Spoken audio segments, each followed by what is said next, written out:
¿Qué le parece? ¿Cuál es su opinión de todos estos cambios? Justamente también hablando específicamente de Natalie Morillo, que es la nueva ministra de Gobierno. Con Natalie, una compañera, en este caso de la Asamblea, he conversado, he tenido varias veces con ella temas de trabajo y realmente me parece un excelente perfil. Sorpresa para todos, pero creo que desde ahí debimos empezar. Creo que los cambios que se han dado en el gabinete son cambios hasta cierto punto temporal. Por ejemplo, una muestra de eso es lo de María José. María José entra a una cartera siendo vicepresidenta para hacer un informe de todo esto y después poder buscar los mejores perfiles. Creo que era necesario. No podíamos tampoco poder o ponernos a buscar en un día y encontrar perfiles perfectos, pero creo que en este tiempo tiene que haber una transición correcta para que los mejores perfiles estén puestos en estos ministerios. Como lo decía yo, puntualmente esto fue una respuesta a la gente a ciertos problemas de gestión y como lo digo y lo conozco porque estoy dentro de la administración pública, la gestión puntualmente tiene que ver con los ministros que no han cumplido. Yo ponía un ejemplo que me tocó palpar en persona con el ministro de Agricultura. Lamentablemente se prometió muchas cosas a los arroceros, entre ellos comprar arroz, se terminó pudriendo el arroz, no se hizo la compra como debía ser. Esos son problemas de gestión que te terminan costando justamente este tipo de votos viscerales, que como vimos no fue un voto por las preguntas, porque no fue un resultado variado, o sea, por análisis de preguntas, sino fue simplemente estoy inconforme con la gestión. Creo que es un momento perfecto para que pasen este tipo de cosas, para poder recomponer, entender lo que ha pasado, hacer los cambios correspondientes. Como digo yo, no es un partido amistoso, no es como si todos los ecuatorianos, porque por ahí había gente celebrando, es como si todos los ecuatorianos estuviéramos, no sé, farreando en la calle porque le ganamos a Nueva Zelanda en un amistoso. El mundial son las elecciones y creo que hay tiempo para recomponer, hacer las cosas de mejor manera y solucionar los problemas de los ecuatorianos. Asambleísta, buenos días. Usted tomó en cuenta también un ejemplo importante que es el sector de la salud. Coméntenos un poco cómo está ese sector. Sabemos los ciudadanos y lo palpan diariamente y esto es importante, es una problemática que hay que solucionar. Pero no solamente sale el ministro de Salud, sino que también sale Edgar Lama, presidente del Consejo Directivo del IES. ¿Qué es lo que se plantea desde el Gobierno Nacional o al menos desde la Asamblea, lo que usted ha escuchado, para poder solucionarle un poco estas alternativas que tienen los ciudadanos al momento de buscar salud? A ver, mira, el tema de la salud efectivamente es un problema que en todos los recorridos a nivel nacional todo el mundo me decía. Estábamos hablando de cualquier cosa, a veces habían señoras dentro de las reuniones en pueblos que estaban tranquilas y de repente alguien decía no, el tema de salud y todo el mundo comenzaba a saltar. Es un tema realmente que en estos momentos es un problema latente a nivel nacional. ¿Qué pasa? Hay mucha gente que no conoce esto, pero es una realidad. Existen médicos con nombramiento definitivo que tienen años, ya sabemos desde qué gobiernos que se les dio un nombramiento definitivo a cualquiera, que no se los puede sacar y no es fácil. Y están escondiendo medicina. Es algo que hemos palpado en las visitas que hemos hecho, hemos documentado algunas veces. Y lamentablemente es eso, porque no puedes estar controlando 24/7 a nivel nacional. Entonces te esconden la medicina, te dan recetas médicas, actúan como visitadores médicos privados. Es decir, por las recetas que mandan les están pagando. Eso es lo que está pasando y esa es la realidad. Por eso la gente te dice, me mandan a comprar, cuando muchas veces la medicina está ahí. No al 100%, es verdad, hay cosas que faltan del catálogo, pero, por ejemplo, había un hospital donde sí existía el 85%, y había medicinas que le están mandando a una paciente que podemos documentar, que en ese momento le están mandando a comprar a la farmacia, y sí lo tenían en bodega. Entonces, eso es lo que estamos viendo, y eso dificulta la gestión de salud. Ahora, a mí me decían, pero Sergio, ¿por qué no los votan? Ya, haz el proceso, un sumario administrativo, luego el sumario administrativo viene un contencioso administrativo donde él nos puede mandar y eso demora 3-4 años. Entonces no es un tema sencillo. Pero esa es la problemática, pero ¿qué se está haciendo para poder ya erradicar eso que efectivamente es un virus que está impregnado en el sistema de salud? Mira, nosotros intentamos, como te decía, es importante entender el problema, porque no muchas veces es solamente el abastecimiento. Hay que entender el problema que también viene de parte de ciertos funcionarios que no se los puede tocar.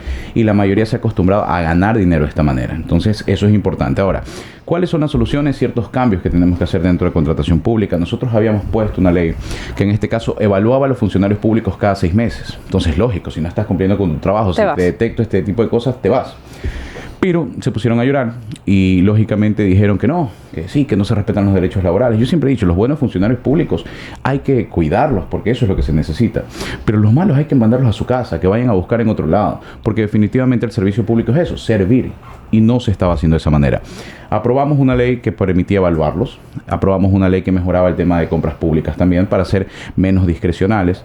Pero al final lo que pasó es que la Corte Constitucional habló del tema de la forma como tal, en este caso de vicios constitucionales de origen de forma, no de fondo, por lo cual quiere decir que podemos, en este caso, y para que la gente lo entienda de manera más didáctica, al decir que es inconstitucional por un vicio de origen de forma y no de fondo, habla del proceso, es decir, unidad de materia urgencia económica, pero no tocó el tema de forma de los artículos, de fondo de los artículos como tal, la parte material. Eso quiere decir que los artículos están bien, pueden ir, pero por el proceso ordinario.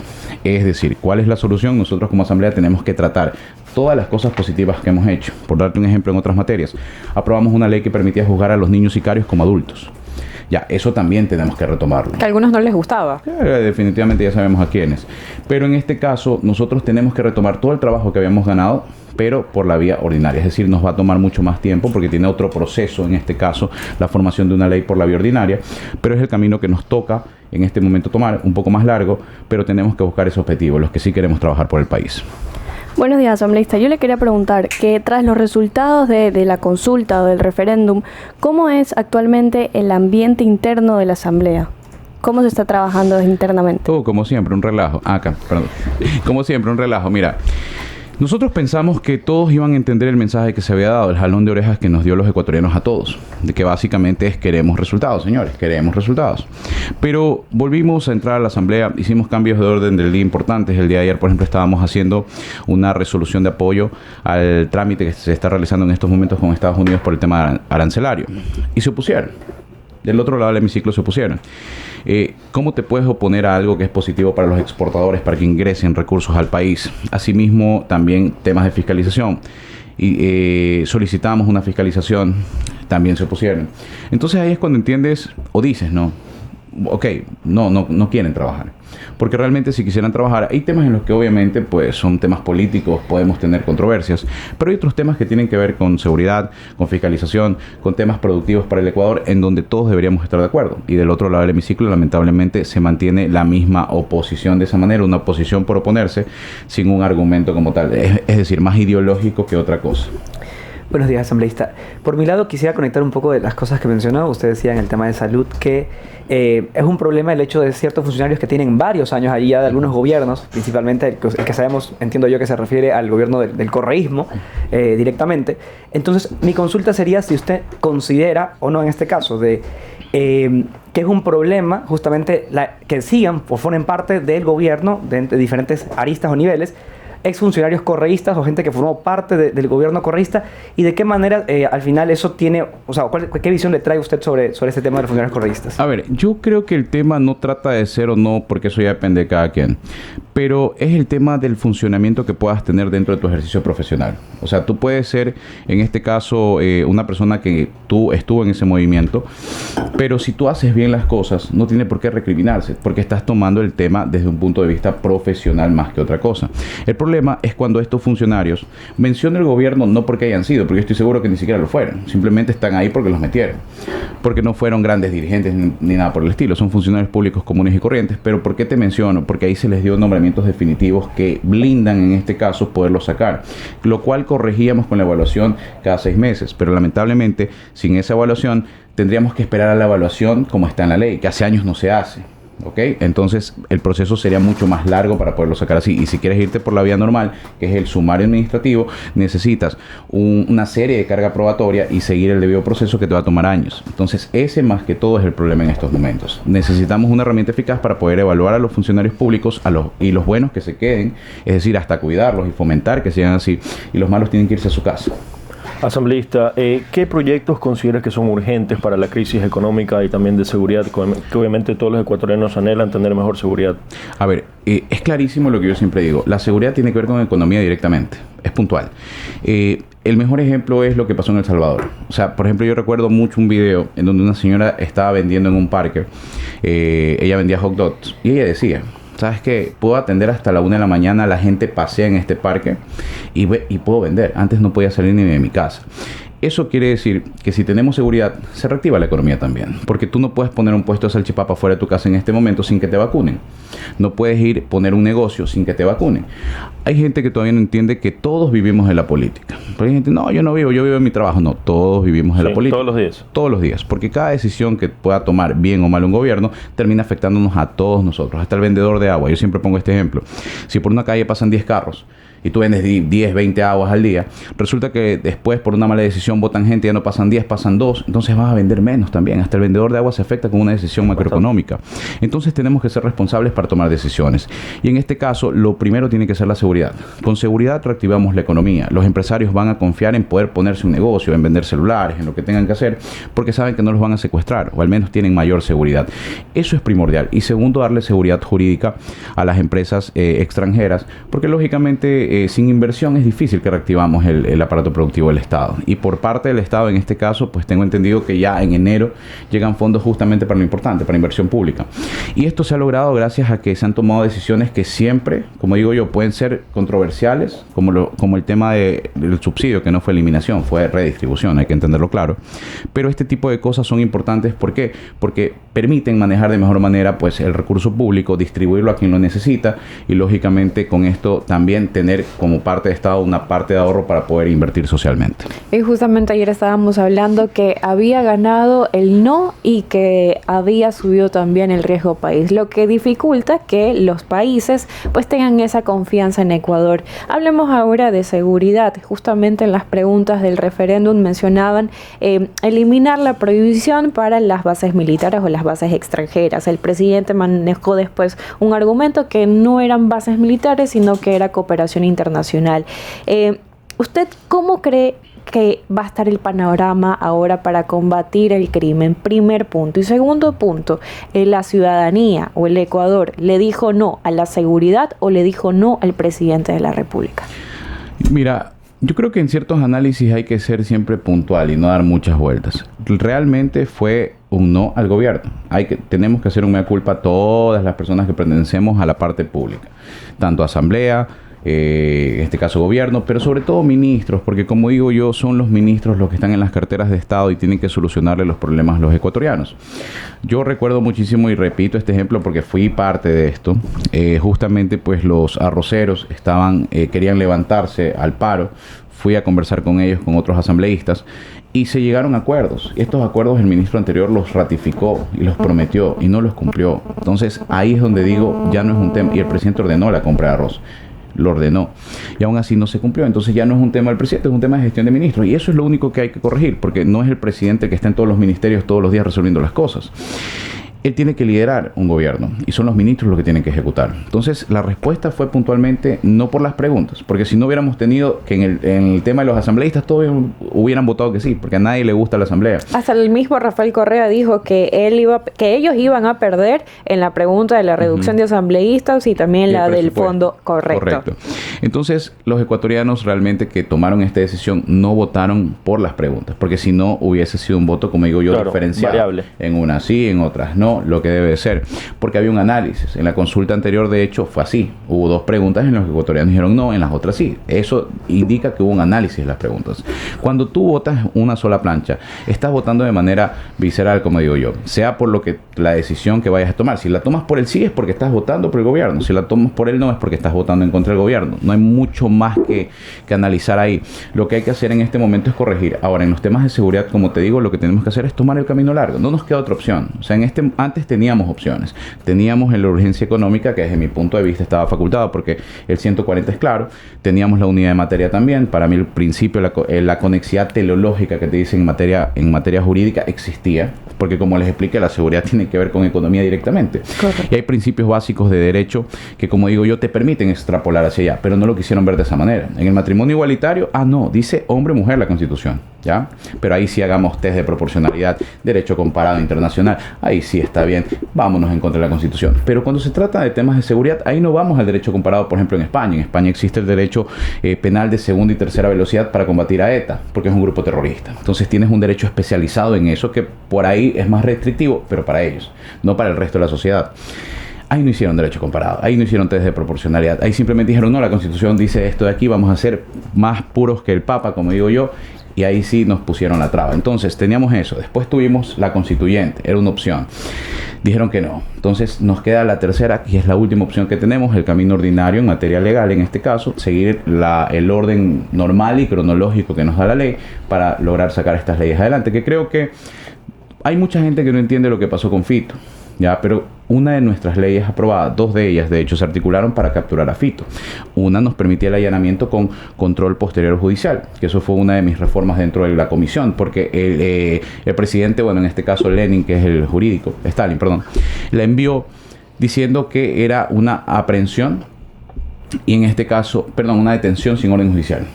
Eso jurídicamente no es viable, porque la detención tiene que ser con orden judicial en conceptos jurídicos. Pero la aprehensión la puede hacer cualquiera. Entonces mezclamos esos conceptos para que sea una aprehensión con control judicial dentro de las mismas 24 horas para respetar el debido proceso. Pero ¿qué lográbamos con esto? También algo es el allanamiento sin orden judicial, sino con el control posterior judicial inmediato. Entonces con esto podíamos sorprender. Porque mucha gente decían, sobre todo los del otro lado, esa casa la han allanado 6 veces. Y no hay nadie. Y no hay nadie, recién lo encuentran. Pero claro, no van más allá.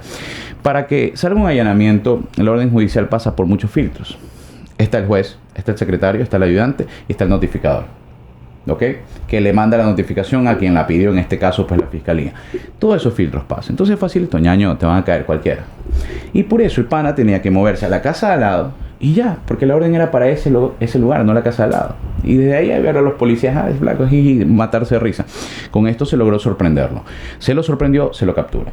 Y hoy está conociendo a Mickey Mouse, como digo yo. ¿Por qué? Sí. Porque en este caso, ¿cuál es la diferencia? Que ni yo creía, y le soy muy sincero, yo no creía realmente que Estados Unidos iba a extraditar a un ecuatoriano, no había pasado. Pero realmente la relación de amistad, porque es una relación de amistad, no es una relación política, que tiene el presidente Noboa con Estados Unidos, faculta a que estas cosas que parecían imposibles hoy sean una realidad. Y Estados Unidos está trabajando con nosotros de la mano en temas de seguridad. Los ecuatorianos, lamentablemente, como te digo, se enfocaron más en un tema de quejarme de la gestión, por así decirlo, o verlo de esa manera. Hay mucha gente que igual sigue apoyando al presidente, pero dijo, no, quiero que cambien las cosas. Es decir, es un llamado de atención y fue un llamado de atención a tiempo, porque hay 3 años y medio para mejorar las cosas, para mostrar gestión y demostrar que realmente se quiere trabajar por los ecuatorianos, que tenemos muchas trabas legales, ciertos blindajes, gente que no quiere y quiere a través del caos ser una opción, que es lo que yo siempre digo, eso es un error, porque tú lo que tienes que mostrar es que eres mejor. Proponer, por ejemplo, ¿cuáles han sido las propuestas del otro lado del hemiciclo, en este caso el correísmo? Que los niños de 14 años puedan consentir la relación sexual. Y la otra de Roque Ordóñez, si mal no recuerdo hace poco, que los militares muestren su rostro en los operativos. ¡Wow! Impresionante. Eso es lo que tenemos del otro lado. Ellos a través del caos quieren ser opción, cuando ellos lo que deberían ser es proponer cosas que nosotros vamos a apoyar. Y te digo que tenemos el ejemplo que lo hemos apoyado. Recuerdo que en un proyecto de ley ellos hicieron reformas a la UAFE que también nosotros estábamos haciendo. Y yo hice que se incluyan, porque recuerdo que yo mismo les dije, voy a hacer que se incluyan porque estaban buenas. Fueron las propuestas incluidas. Y en este caso, esas propuestas fueron aceptadas por todos nosotros. Salió con unanimidad el informe. Pero fueron al pleno y votaron en contra. A pesar de que estaban aprobadas sus propias reformas, que eran 3. Entonces, eso es lo que tenemos. Y lamentablemente no existe un sentido de país, de ponernos todos la camiseta fuera de la bandera política que tengamos y resolverle los problemas a los ecuatorianos. Y hacia allá tenemos que trabajar. Ojalá lo entiendan. Ojalá venga la Virgencita Guadalupe, una luz, algo, los ilumine y les haga entender que en este caso no estamos aquí por un tema político. La gente ya se cansó de esa pugna de estar peleando por temas ideológicos. Con ideología no se come. Es bonito para la filosofía, para los cánticos de Silvio Rodríguez, pero no sirve mucho para la parte pragmática de resolver las cosas a la gente. Entonces yo creo que ojalá lo entiendan, porque hacia allá nosotros vamos, hacia hacer estas reformas que se quedaron pendientes y que ahora tenemos que llevarlos por la vía ordinaria y que los ecuatorianos sientan que estamos trabajando. Esa es la realidad. Asambleísta, y usted como Sergio Peña, como asambleísta, ¿cuál es su prioridad ahora desde el legislativo después de los resultados de la consulta? A ver, yo creo que el tema de seguridad y el tema de coactivas. Hay un tema de coactivas que vengo trabajando hace tiempo. Hicimos una reforma dentro de la ley orgánica de tránsito también, que espero saquemos pronto dentro de la comisión hasta final de año. ¿Por qué? Porque actualmente tú vas con tu carro, te multan, no te llega la notificación de estos radares y resulta que a los 20 días no te diste cuenta, te congelaron la cuenta. Y puede ser que la multa sea de $120, pero resulta que tú en la cuenta digamos que tienes $1,000, te pagan tu sueldo, alguna cosa, te congelan todo. Y sácate ese proceso encima, es súper complicado la excepción coactiva, pero es un proceso contencioso administrativo de lo más complejo que hay. Es decir, para otras cosas te ponen un proceso ordinario súper sencillo. Para este es un contencioso administrativo. Entonces los abogados que me escuchan saben de lo que estoy hablando, es complicado. Entonces tú por 120, ¿qué vas a hacer? Vas a pagar, porque vas a decir, ¿para qué voy a contratar a un abogado? Y la gente que no tiene recursos, imagínate, pues no, porque un abogado no te va a cobrar los $120 que te cuesta la multa, te cobra por su conocimiento. Entonces tú tienes eso congelado. Y luego levantarlo aunque pagues es un proceso también, que te puede demorar hasta 15 días. Ahora imagínate tú con todo tu dinero congelado por 15 días, ¿qué puede pasar? ¿Te enfermas o tienes alguna necesidad urgente? ¿No tienes a tus padres a veces que te ayuden? ¿O eres una persona que depende de sí solo para su familia? Esas son vacunas que realmente hay que evitar en este caso para que los ecuatorianos no sean vacunados. Ese es un tema de prioridad para mí, el tema de coactivas. Ya la reforma está ingresada, solo estoy esperando que la podamos tratar y ojalá todos la aprueben. Y el tema de seguridad, que como te digo, son todas las normas que hemos ido diseñando, porque yo estoy en la Comisión de Desarrollo Económico, donde pasan todos los económicos urgentes. Entonces, todos los proyectos de ley que hemos aprobado han pasado por la Comisión. Y hemos hecho reformas en todos, hemos hecho cosas importantes como las que le decía del tema del allanamiento sorpresa, por así decirlo. Y con esto realmente hemos logrado resultados. El tema de Fito realmente fue un tema que salió de estas leyes. Pero sin embargo, pues hoy por hoy tenemos una corte que, como te digo, es más purista que el Papa para ciertas cosas, para la ideología de género no. Ojalá aparezcan mañana pintados o algo por el estilo, diciendo, chuta, realmente este tema del matrimonio igualitario fue promovido por un abogado que pertenece a ese gremio. Porque ahí sí se hacen los santos, pero no le dicen la verdad a la gente. No le dicen, no, mira, Ramiro Ávila, que fue abogado de este colectivo, fue el juez que justamente sacó esto. Ahí no le dicen. Pero sin embargo, lo que tenemos es que se hacen los más puros que el Papa, como digo yo, y al final no le dan respuesta a los ecuatorianos. Y eso es lo que necesitan los ecuatorianos. A los ecuatorianos no les importa quién beneficie su vida, sino el beneficio que puedan recibir, porque nosotros como servidores de ellos, como empleados, tenemos la obligación de hacerlo. Y ojalá entiendan todos eso en la Asamblea. Asambleísta, yo rescato justamente una de esas propuestas en la comisión. El tema de las coactivas me pareció muy interesante cuando se lo propuso.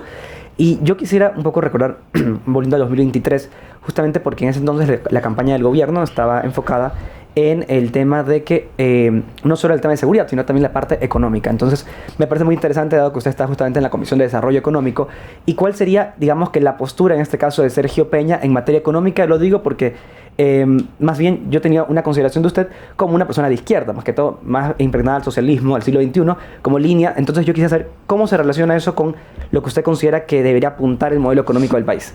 Mira, hay mucha gente que me ha preguntado y se lo resumo facilito.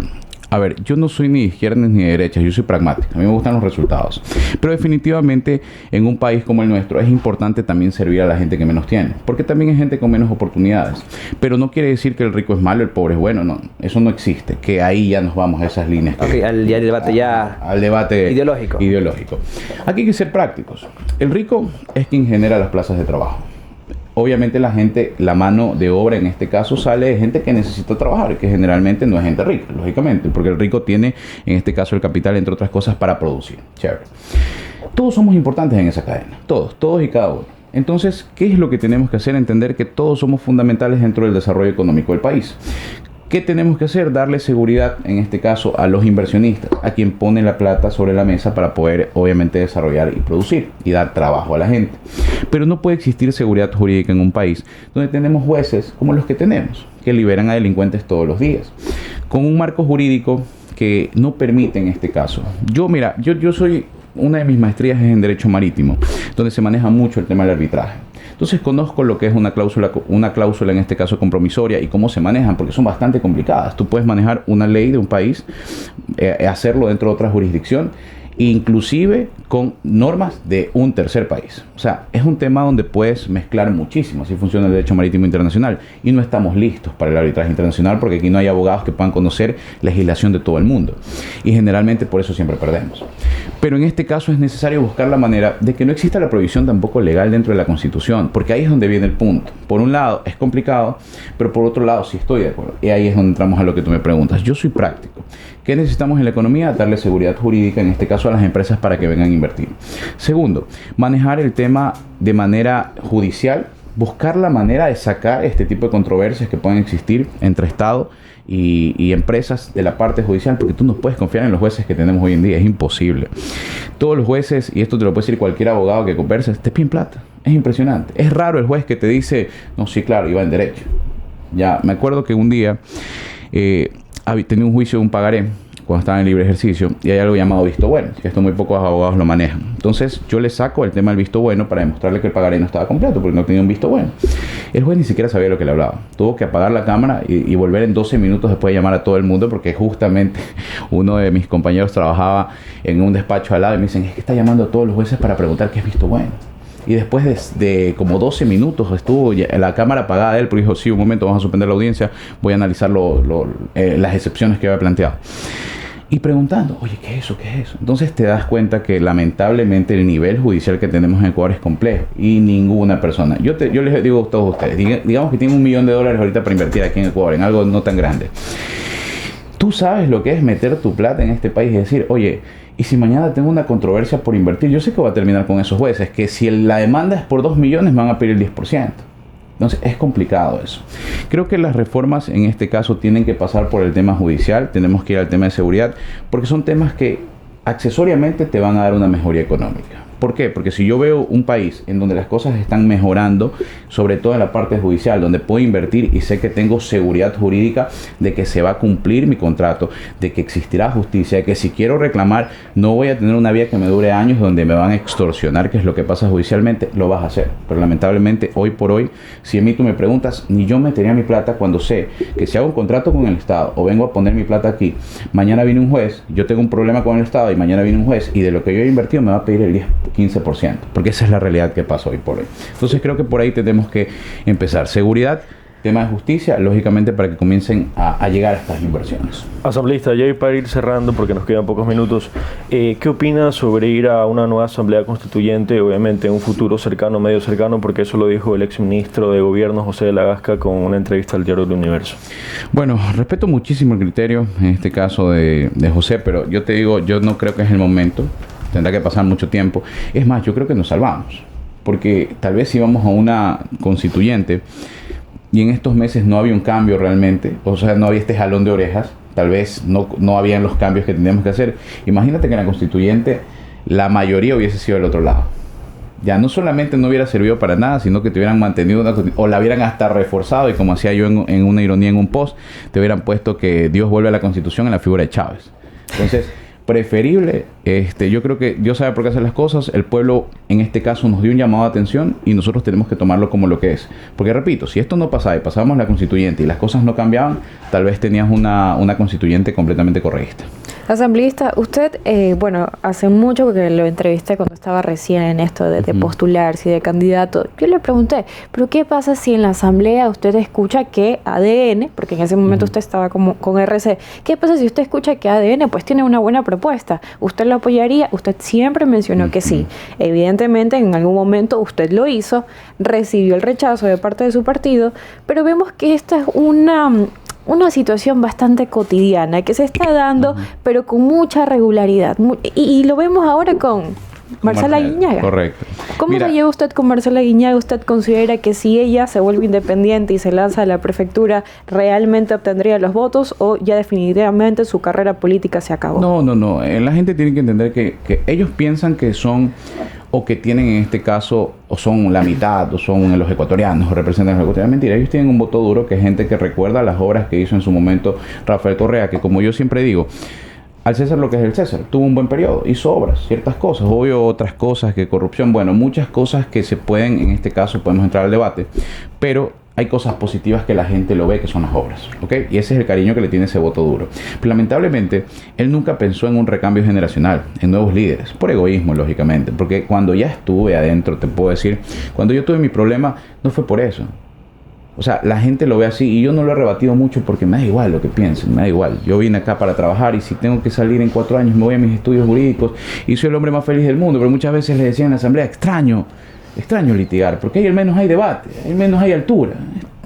Te salen con cualquier cosa, y me disculpan la palabra, salen con cualquier cosa. Me acuerdo que luego de un juicio político que tuvimos, en donde yo hice una práctica de pruebas jurídicas, para traer un poquito de altura, entonces fui foja por foja, a foja 89 tienes en el contrainterrogatorio le saco que me acepta que los chats son reales, aquí están las pruebas, Usted, y la respuesta de ellos fue esta, usted conjugó mal el verbo hubieron. Señores, yo le dije, me volví a parar, le dije, contéstame solo estas 3 cosas. ¿Qué dices de los chats? ¿Qué dices de las transferencias? ¿qué dices de las pruebas? Nada más. Nunca lo contestaron. Entonces, ese es el nivel de debate que tenemos en la Asamblea. Y lamentablemente, como te digo, no fue por eso mi salida. No fue porque ellos, si tú ves la historia de esto, en el segundo debate, cuando ya pasa al pleno, después de la comisión, votaron todos de manera unánime, 10 votos de 10. Es decir, todo el correísmo votó a favor del informe que hicimos. Entonces, no fue por el voto. La realidad es que esta señora quiere imponer. ¿Qué quiso imponer? Que vaya como segundo candidato a la vicepresidencia una persona cercana a ella. Una persona a quien respeto mucho, por si acaso, por eso no digo nunca el nombre. Y como no se pudo porque el gobierno le dijo no, y el gobierno terminó decidiendo por alguien nuevo porque tenía la obligación, según lo que te dice la ley, de escoger de alguien de la bancada, y esa persona, el gobierno se le ocurrió que fuera yo. ¿Ya? ¿Y por qué se les ocurrió? Porque ellos querían una persona nueva con la cual se pudiera conversar. Yo no acepté, lógicamente. Ni yo voté por mí cuando me emocionaron también para el CAL. Pero en este caso, ellos lo tomaron de esa manera. Y dijeron no y comenzaron a atacarme. Es más, en la entrevista que hay en la posta, yo defiendo que ellos no hayan presentado todavía reformas.